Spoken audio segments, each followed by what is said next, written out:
A listener note: this story contains adult content and language. On May 24th, 2016, an FBI agent and a Tallahassee police investigator show up at a two-story apartment complex in a palm tree-lined neighborhood in North Miami. Why is there somebody knocking at the door? Inside her apartment, Katie Magbanawa is on the phone with her boyfriend, Sigfredo Garcia. I have no idea. Some special agents came to talk to me right now. Okay, what the fuck? Like, I'm freaking out. I'm like, what the hell is going on? Sigfredo tells Katie federal agents have been at his work. They came, they talked to me. I don't know, he said somebody called anonymously and said something about a trip, homicide, something. I don't know, man. So I was like, listen, I don't know. I'm going to call my attorney and I'm going to have them call you. They're just like fucking stalking. Like, don't they need to fucking call us first and fucking let us know? No, you got to have a warrant. You can't do that. Katie gets off the phone and waits for the agents to leave. She doesn't let them in. The next day, Sigfredo pulls into an Exxon Mobil station. It's a warm, breezy night in Hollandale Beach, a city just north of Miami. He gets out of his Lexus sedan and suddenly he's swarmed by FBI agents and officers from the local police department. The cops cuff him. Then an officer searches Sigfredo and his car. They find 50 $100 bills, a handheld Nintendo, and some prescription bottles. They bring him to the police station where they find something else in his wallet, a small baggie of cocaine. But that's not why they're bringing him in. We have arrested Sigfredo Garcia for the murder of Professor Daniel Markel. Mr. Garcia was located by the Hollandale Beach Police Department in Broward County and taken into custody. The police release a mugshot. Kind of your regular South Florida guy, you know, Hispanic guy, beard, goatee, black hair. I don't know what a murderer looks like. I don't think there is a look for a murderer, but I didn't get that sense from him. Sigfredo Garcia, whose friends call him by the nickname Tuto, has some history with breaking the law. A couple of arrests in South Florida. I think he got busted for not having a fishing license. He had a cocaine charge, I think. In fact, he's got 22 arrests going back to when he was a teenager. This is still an active criminal investigation. In order not to jeopardize this ongoing investigation, the probable cause in this case has been sealed by Judge Solstrom. This will limit the information that we can provide to you today. Carl Etters, the local reporter, is at that press conference. And like a lot of people, he's wondering, who is this person? I don't really find a whole lot about Sigfredo Garcia. And the bigger mystery, why in the world would this guy, a Miami resident, come all the way to Tallahassee to commit a murder? Still don't know the connection to Dan Markel at this point. Just the fact that somebody who lives in Miami is now being charged in a 2-year-old murder in Tallahassee. Etters' colleague at the Democrat reaches out to Wendi Adelson for a comment on the arrest. She promptly sends back an email. These past 2 years have been an extraordinarily difficult time for our family. Although my children will always live with the tremendous loss of their father, my hope is that these new developments will finally bring some closure. But closure seems elusive. Is it probable that there will be more arrests in this case? Yeah, this thing isn't close to being done.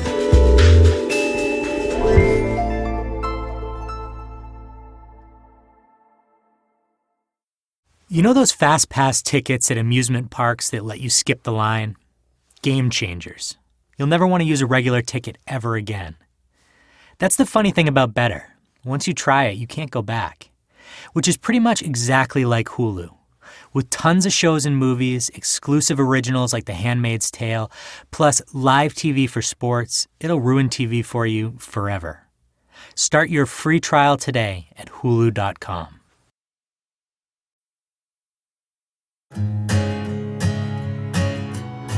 From Wondery, I'm Matthew Shaer, and this is Over My Dead Body. Baby, I'm guilty. I've got his blood on my hand. Baby, you're crazy. I never touched that man.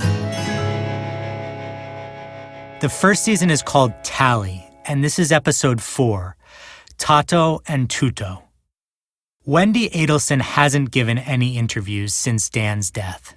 She told us she didn't want to talk on tape for this series. This is Writing Class Radio.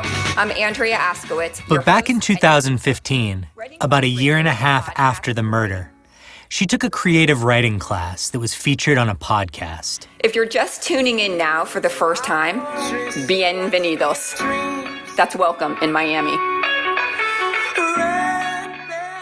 The music here, by the way, is from the original podcast episode. 10 months ago, someone killed the father of my children. First we got divorced, then he got murdered. In casual conversations, I don't know whether to call him my ex-late spouse or my late ex-spouse, except that late ex-spouse sounds like latex spouse. Wendi looks back at how she and Dan first came together and why they came apart. We married when I was in my mid-20s, when I thought I could cheat the system and marry a man I lacked passionate love for because, hey, didn't that die anyway during marriage? I saw his intellect and big heart and thought he would make a wonderful father for my children. Our marriage dissolved after the children arrived, as the loneliness of being married to someone that didn't view me as an equal crept in.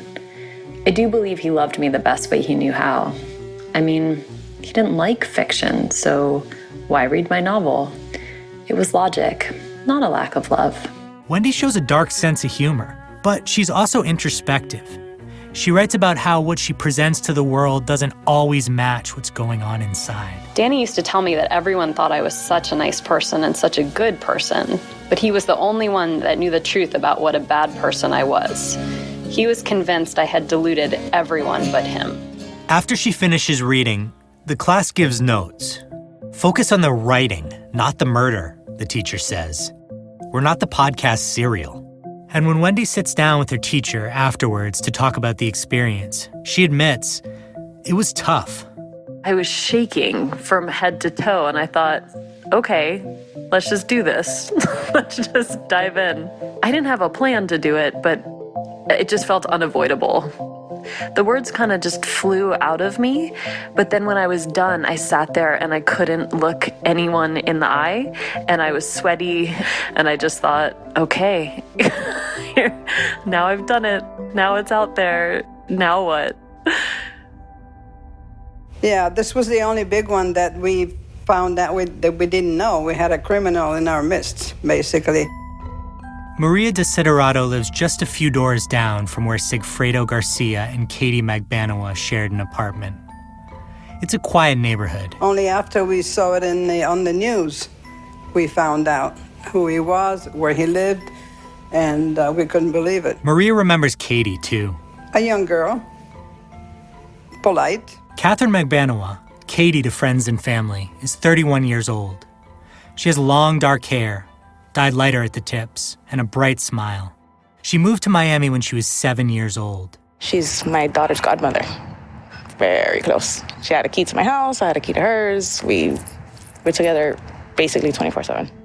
One of Katie's best friends from childhood is Yindra Velasquez. And they stayed close. They even have matching tattoos of bumblebees. When Yindra had cravings while she was pregnant, there was her friend Katie with the food she wanted. They both got into bartending. She really liked the bartending life and the bottle service life. It was fun. It was different. I mean, I can attest to it because I did it, and I did it for a year. And it was fun. But eventually, Yindra says, Katie's boyfriend Sigfredo put a stop to that. When you work that lifestyle, you have to wear very small clothing. You have to flirt with the clients. Like, that's how you make your money. That's how you make your tips as a bartender, as a bottle girl. Like, that's just how you make your money. So he didn't like that. That was his girl. Yindra's known Sigfredo just as long. Sigfredo and Katie started dating in high school and have had an on-again, off-again relationship for years. They have 2 kids together. Yindra says, yeah, Sigfredo could be hot-headed, but this arrest, it's something else. If anything, it's like, okay, a robbery, all right, drugs, okay, but a murder, like, I would never, like, ever be expecting that, ever. When Sigfredo was arrested, Katie was planning a trip to Orlando, to Disney World, to celebrate their daughter's birthday. She ended up obviously not going. We still went because we already had paid for everything, and, you know, we were taking our kids, so we he ended up going, but it was pretty bad. It was quite devastating. Katie Magbanua makes a lot of phone calls in the days after her boyfriend's arrest. One of the first people she talks to is her brother, Francis. What happened? I fucking know. I'm with his mom. I got a lawyer. I have no idea. She tells him about how the FBI visited Sigfredo at work. And literally shitted because he's going to be a manager on his job because he's doing so good. And he's like, why are you guys approaching me? Sigfredo's been set up, she says. The tiny amount of coke they found on him, the cops must have planted it. There's no way he would be stupid enough to carry with so much heat on him. Everything that I've read, they're going to make him into an example. Everything is saying that he was the trigger guy. Yeah, I know he's not. I know. That's the thing that's killing everybody. Do you not know everybody? Everybody in Facebook knows. Everybody's calling my phone. Like, hello? Deactivate your Facebook. Sigfredo's booked at the Broward County Jail. But soon, he's going to be moved closer to Tallahassee to face the murder charges. He's there all alone, and he's probably like, what the fuck is happening? He's committed enough sins in life that sooner or later it's going to catch up on you. Not for something that he's going, for the rest of his life. Well, it's a fucked up situation. What are you going to do? Katie's life is turned upside down in a bunch of ways. Now what, they're going to come and interrogate me for hours probably, and I got a lawyer for myself because, I'm scared. I'm already feeling a little weird with school, with my kids because, parents and stuff, I want them away from that. I need to figure out where to put fucking Thunder because he's fucking barking up in the house and calling me. I have everybody in the whole fucking city texting me. It's my daughter's birthday this weekend and I can't even leave. We were supposed to leave. Katie talks to friends and family who want to make sure she's doing okay. But she also gets another call from a friend named Jessica who says they need to talk. I need you wherever, but we need to talk ASAP. Katie's distraught. Jessica tells her she should stay calm. I don't even know what the fuck to do. Right now, you need to calm down. Everything is going to be straight for the kids. You cannot get nervous. How can I not? I couldn't even say I'm in school. You were supposed to leave, Katie. When I told you, leave, Katie. Somebody else fucking knows something because this shit would have not came out unless he told someone else. That's why I couldn't even talk. There's nothing. I don't know what the hell's been going on. I've been separated with him. There's nothing on him. He wouldn't never do anything like this. Ever. You know him. I need to talk to you. Where are you? They make a plan to meet. Jessica tells her, be careful. Keep an eye out for anyone who might be following you. Make double turns when you're driving if you have to. But a half hour passes and Jessica doesn't hear anything back. She calls Katie again, goes to voicemail. She texts her, fuck it, just come to my house. I really need to talk to you ASAP. Katie texts back, give me a sec. I have my whole family talking to me, please. Jessica waits for over an hour until she loses her patience. You know why I need you to talk to me. I'm sorry this is happening, but this shit's not even done yet. Still, Katie keeps dodging her. And maybe for good reason. Jessica is married to the other man the cops have placed in the Prius with Sigfredo Garcia on the day of the murder. His name is Luis Rivera. Luis Rivera was like a brother to Sigfredo. Their friend Yinder Velasquez says she didn't know him as well, but they ran in the same circles growing up, and she'd heard some things. Yeah. Luis was a known gang member. I mean, it's no secret. He was a Latin King. He's always been a Latin King all his life. Not only that, he was the head of the North Miami chapter of the Latin Kings. And he got a nickname, King Tato. At the moment of Sigfredo's arrest, Luis Rivera is already behind bars, in a federal prison outside Orlando. He'd been picked up in a big federal raid against the Latin Kings a year before. It wasn't a surprise to anybody because when you're a top crown and they do a RICO act, they're going to pick you up. It's just going to happen. And now, King Tato must make a decision. Can't understand if I put myself in his position. If they're telling me, listen, you're going to do life in jail or you got to talk. He has children that he wants to come back home to at some point. All I can say is this. He was facing the death penalty. That's undisputed. Chuck Collins was one of Luis Rivera's lawyers on the murder charge. He says his client was in a tough spot. He was already serving a 12-year federal sentence.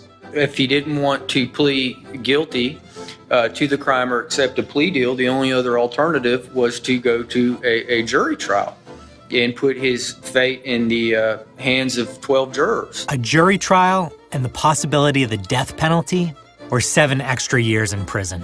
Rivera mulls these options and then decides, yeah, I'm going to cooperate. If you intentionally tell a story or you give a statement that you know is not truthful, not only will you have committed a crime of perjury, which is really the least of your concern. And he tells investigators his story of what happened 2 years ago in Tallahassee.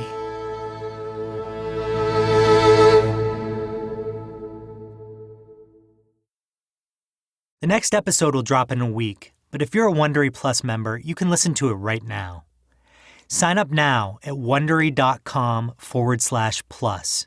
That's WONDERY.com/PLUS to hear episode 5 before anyone else. Every hour in the United States, 75 people are reported missing. What if there was a special task force dedicated to bringing them home? That's the story behind the new original drama Gone, premiering Wednesday, February 27th on WGN America.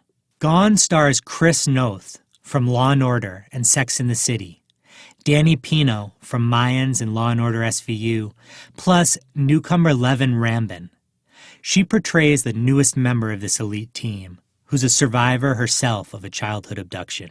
Watch the series premiere event of Gone, Wednesday, February 27th at 9/8 Central on WGN America. Available on DirecTV, Dish, or find your local channel by going to WGNAmerica.com.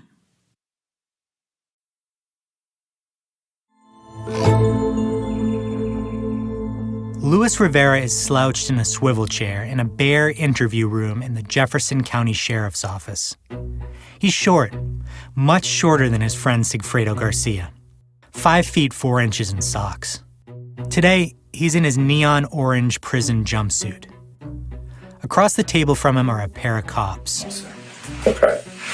When's the first time, if you can recall, when you first understood that you were going to come to Tallahassee? Because my understanding is you've never been to Tallahassee before. Never been up here. Rivera tells investigators that 2 summers before, he and Sigfredo Garcia drove to Tallahassee not once, but twice.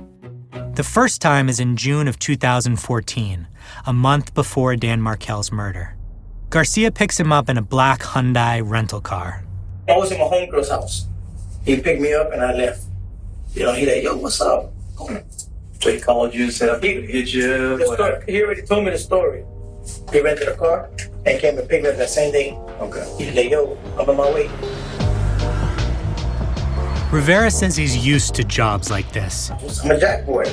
Okay. I rob drug dealers. Okay. I'm a jack boy. I rob drug dealers, he says. They make the long drive up north, basically the length of the state. But as they're driving, Rivera learns that this trip, it's not to rob someone. In fact, he'd later say it's not like anything he's done before. I thought we were going to come here and rob somebody. You know? So when I get in the car, that's when Garcia told me, what we coming up here for? Coming here to kill somebody. Garcia shows him a picture of the man they're going to Tally to kill. Garcia also tells him the guy's name, but Rivera doesn't want to hear it. Just show me the picture, he says. They finally stop at a motel near Tallahassee, where they unwind. They drink, smoke weed, stay up late. We'll check out what's at 11. We leave. Back in the car, they get to work tracking down Dan Markel. Yo, that's that guy right there. I see no white male in the car. He's like, yeah, that's him. Let's follow him. But they don't do anything to Dan. Not yet. Instead, they follow him for a day and a half. And when they're not working, they're partying. They go to a Hooters, eat chicken wings and drink, smoke more weed back at their hotel room. And that's when Rivera starts to get jittery about the whole thing. No, I told him, listen, man, I don't think this is going to be worth it. It's hard to hear Rivera here, but he's saying, I don't think this is going to be worth it. Think about it, man. Think about it, man. Even though they've known each other since childhood, Rivera isn't taking any chances. He tells the police that he stashed an extra gun to protect himself from Garcia. And you grew up with this kid. He's not going to kill you. Maybe he'd be like, you know what, this guy might snitch on me. Boom, let me kill him too. Let me get him out the way. And so they bail on the hit. They turn around and head back to Miami. They go back to their regular lives. They don't speak about it again. Rivera says he figures the plan is dead. He forgets all about the man in Tallahassee. Until a month later. But then he told me, look, we gotta go back. Look, we gotta go back. So they do. This time, Rivera rents a Prius. It's got tinted windows, a badly repaired side mirror, and it's painted silver pine mica. Tato and Tuto drive up north again. On the way, the car gets photographed going through one of the toll booths on the freeway. And then, later, while they're driving around Tallahassee, Garcia starts fiddling with a gun in the passenger seat. Somehow, the gun goes off by accident. I was just laughing because he's so stupid. I'm like, this car, like, oh man, oh no. I said, we don't got no gas. I said, we don't got no gas. They stop. Garcia crawls under the car. Look under, like, oh shit, it's a line. The bullet had gone clean through the gas line. I said, you shot the line? Are you serious? So we pushed the car outside the road. Garcia gets a ride to an auto parts store, buys a rubber hose, and fixes it himself. The next morning, they're parked on Trescott Drive, outside of Dan's house. When Dan comes out with his kids, they follow the car to daycare. They circle the block while Dan drops the kids off. Then they follow him to the gym and wait some more. Like 45 to an hour the most. So when he came out of the gym, following home. When Dan pulls into his driveway, he opens his garage door. Rivera pulls the Prius right up behind him. I was like 3 or 4 feet away from his car. Garcia jumps out, goes on the car. I think Markel was on the phone that day. Shot him twice. Got in the car. We left. We dumped the gun. He never spoke about this again. Never told nobody. Rivera says Garcia pulled the trigger, and that was the last time they talked about it. So that's Rivera's story. But now, what investigators want to know is, why? Why did Tuto get his best friend Tato to help him kill Dan? Do you know where the $5,000 came from?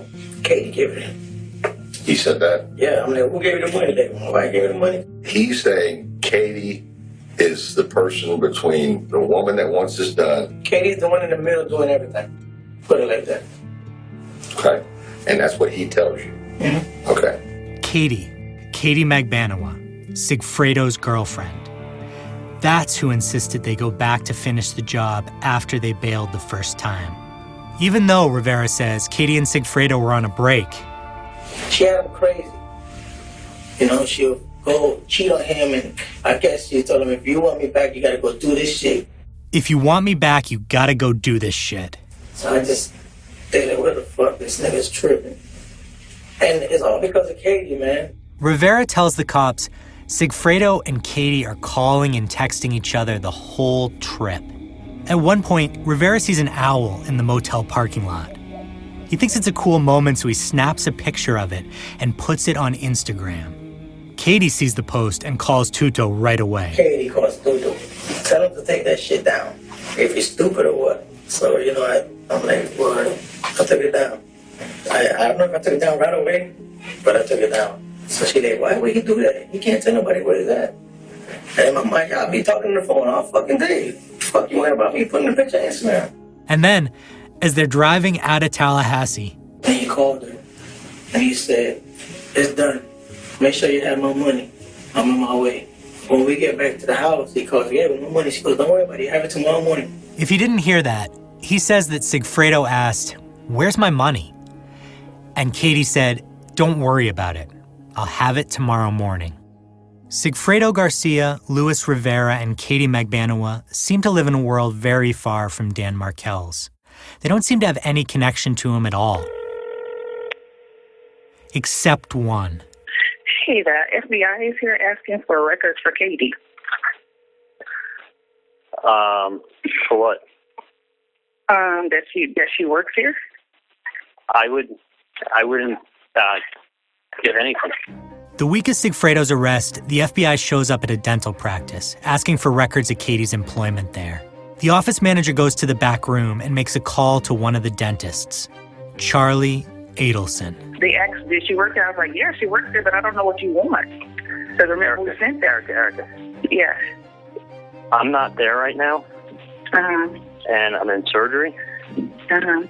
But it's not my office. It's my dad's office. So I can't give anything out. Because you don't have access to anything. So I would do this. I would not speak to anybody.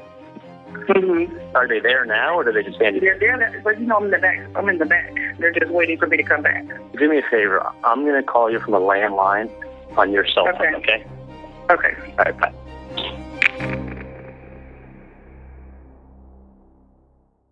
Over My Dead Body comes from Wondery, the makers of Dr. Death, Safe for Work, and 1+1. Every great partnership is a love affair, and sometimes those partnerships are just as hard to get out of as they are to keep going. In 1+1, the new podcast from Wondery, you'll be immersed in the stories of some of the world's most legendary creative unions. Think Beyoncé and Jay-Z, Frida Kahlo and Diego Rivera, and Google's Sergey Brin and Larry Page. You'll hear all about the highs and lows of these partnerships and learn how they created something extraordinary just by coming together. Stay tuned till the end of the episode for a preview of 1+1, and don't forget to subscribe to 1+1 on Apple Podcasts or wherever you're listening to this right now.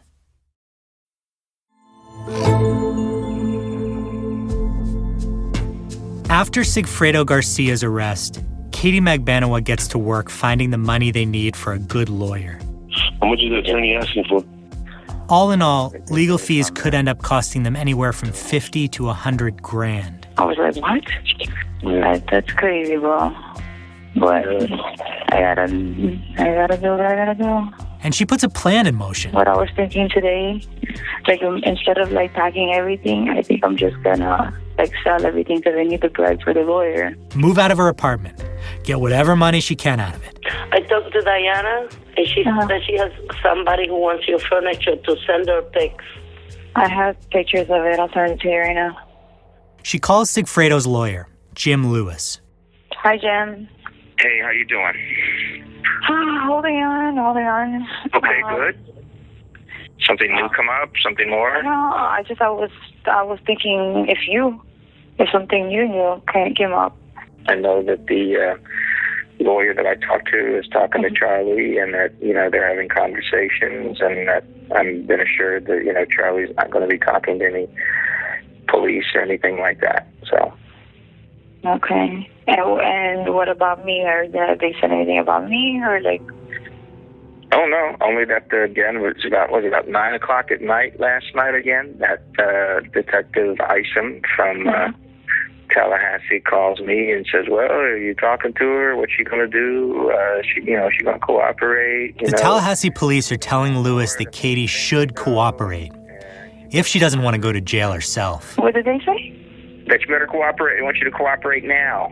In other words, they're pressing you, they're squeezing you, they're grasping at stuff. Okay, they don't know really who to approach in that family. But at least that family now kind of knows what's going on, and I know that Charlie at least won't be talking to him. If she's arrested, Lewis says she'll also need her own lawyer. He can't represent both Sigfredo and Katie. And that would cost her even more. But that's not happening yet, he says. The only reason they would be approaching you now is to arrest you. Okay. So Okay. I don't think they have enough to do it. Okay, unless there's something that they're just holding on and holding back. Of course, they're insinuating that they do. But I don't know what that would be. That's why I thought it was so important that we reach out to that family to see if anybody over there was talking or saying anything. And I know as of right now that nobody is. I want to begin again by first extending our condolences to the Markel family. On June 2nd, the Tallahassee police chief gets back up in the briefing room for another update. During the past almost 2 years, they've endured a tremendous amount of turmoil in their lives, and remind everyone that ultimately this case is about the murder Professor Markell and the lasting effects that it has upon his family and the community. Up till now, the judge had been keeping the evidence under wraps to protect the rest of the investigation. But today the affidavit was unsealed, so we can provide additional information. Someone tells me that the court document has been filed for his arrest. Carl Edders of the Tallahassee Democrat doesn't waste a second. Again, I'm pushing people out of the way. This is a huge deal. Edders opens up the 6-page affidavit that lays out the probable cause that led to Sigfredo Garcia's arrest. And the first thing that really pops out to me is that Wendi Adelson's family is being implicated in this murder. Not only has someone been arrested, but now Dan Markell's ex-wife's family is also being looked at. On page 2 of the arrest affidavit, investigators believe motive for this murder stemmed from the desperate desire of the Adelson family to relocate Wendi and the children to South Florida, which is consistent with what Luis Rivera tells the cops. I asked him, why you want to get it back? Because the lady wants her 2 kids back. She wants full custody of the kids. That was the plan, that was the deal. That's what I went to go kill that man for. The lady wants her 2 kids back. That was the plan. That's what I went to go kill that man for. Charlie Adelson's friend and colleague Marvin calls to check in on him. Really can't talk about anything. Oh, you can't talk about it. Okay. Are you okay? Are you okay? Yeah, I'm fine. I'm actually I'm on my way to work right now.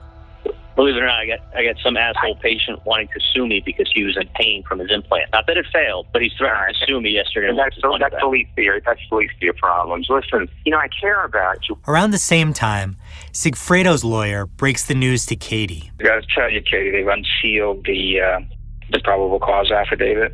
Mm-hmm. It's on the internet and stuff, and there's already stories about your involvement in the Tallahassee Democrat. Okay, just what was in the probable cause affidavit.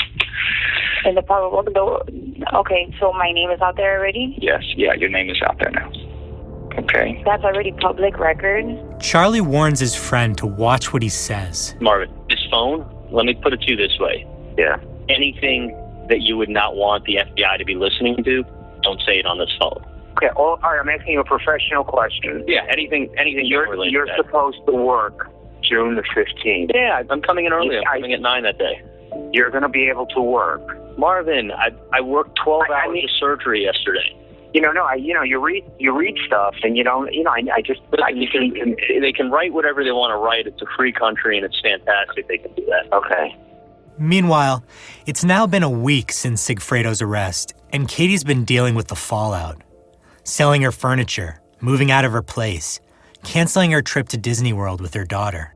She's also been avoiding Jessica, Luis Rivera's wife, the one who wants her to calm down and meet her. Instead, Katie's passed Jessica's number along to her lawyer to handle.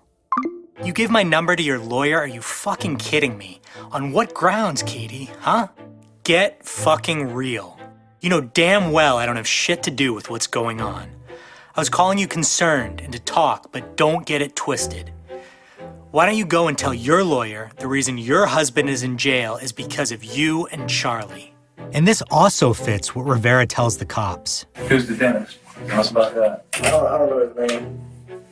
I don't know his name, bro. I used to talk to my wife. She'd be like this. She's with a dentist.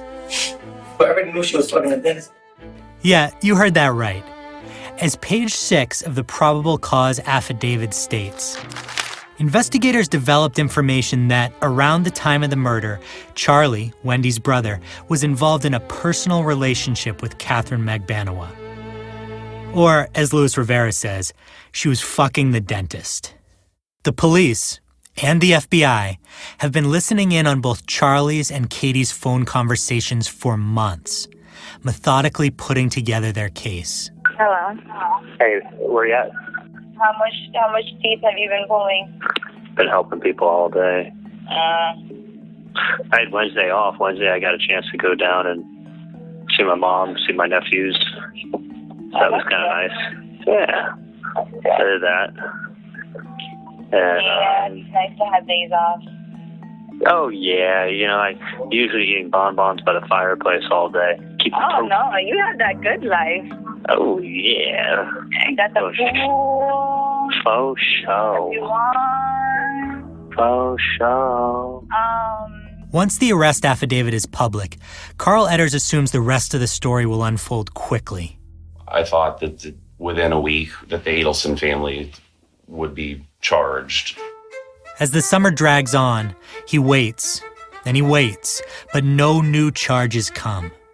Edders puts in a public information request for any unreleased documents related to the case. He's not expecting to get much. But the Tallahassee police are reportedly frustrated by the slow progress the state prosecutors are making.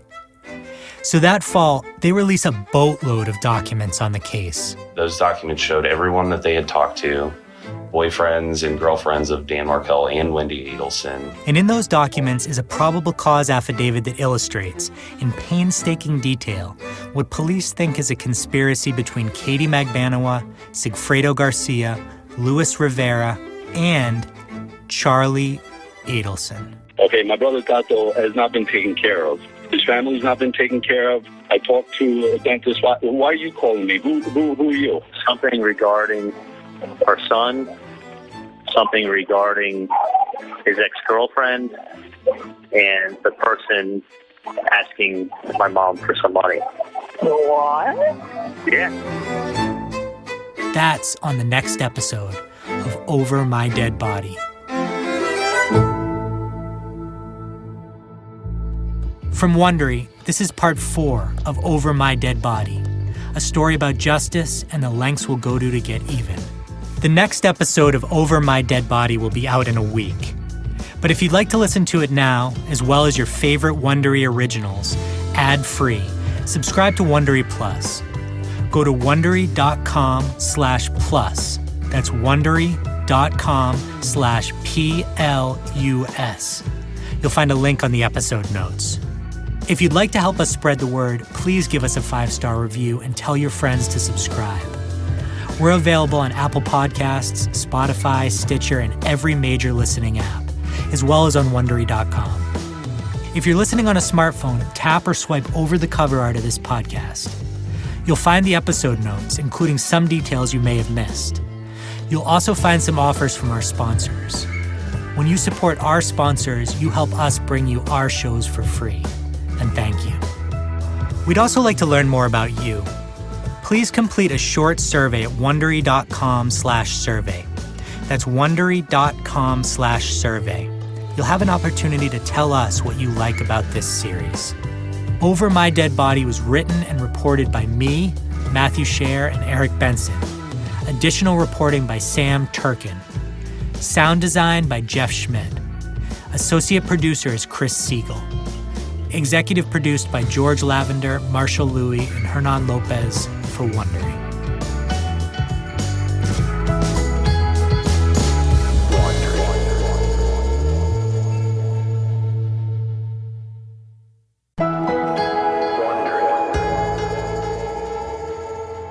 Imagine you have a dream, an ambition, but you always feel like you're missing something. A piece of the puzzle you just can't put your finger on. And then you meet someone, a collaborator, a partner, a kindred spirit, or even a rival. A person that dares you, drives you to create something truly inspiring. That chemistry of two people in a singular pursuit allows you to achieve the success and fame you never could have on your own. Together, you make a mark on the world. I'm Faith Saley. And I'm Rico Galliano, and we are the hosts of the new series from Wondery, 1+1. From the people behind Business Wars and Dirty John comes a weekly series about what happens when two insanely gifted people come together in conflict and then collaboration to create something truly transformative. People like Lennon and McCartney. With working with John, I got into literature without meaning to. And Google's Larry Page and Sergey Brin. You didn't like each other very much at the beginning, or no? But you tolerated each other. Yeah, I think, Larry's kind of obnoxious. I'm very easygoing. When you get down to it, really, every great collaboration is a sort of love story. Sometimes for real, like Jay-Z and Beyonce. I don't care if we're on the run. Yes. Baby, long as I'm next to you. Sounds so beautiful, don't you agree? And with each 6-episode series, we're going to take you through some of these amazing stories. And we'll realize what about these power couples, These far-sighted geniuses, these creative soulmates, made them so great. And maybe what we can all learn from them. 1+1 premieres on February 19th with a series about John Lennon and Paul McCartney. Subscribe today on Apple Podcasts, Spotify, or wherever you're listening right now. Rico, are we going to touch greatness as co-hosts of this podcast? I'm not sure we'll achieve Lennon-McCartney level status, but hey, we can try, right? Right.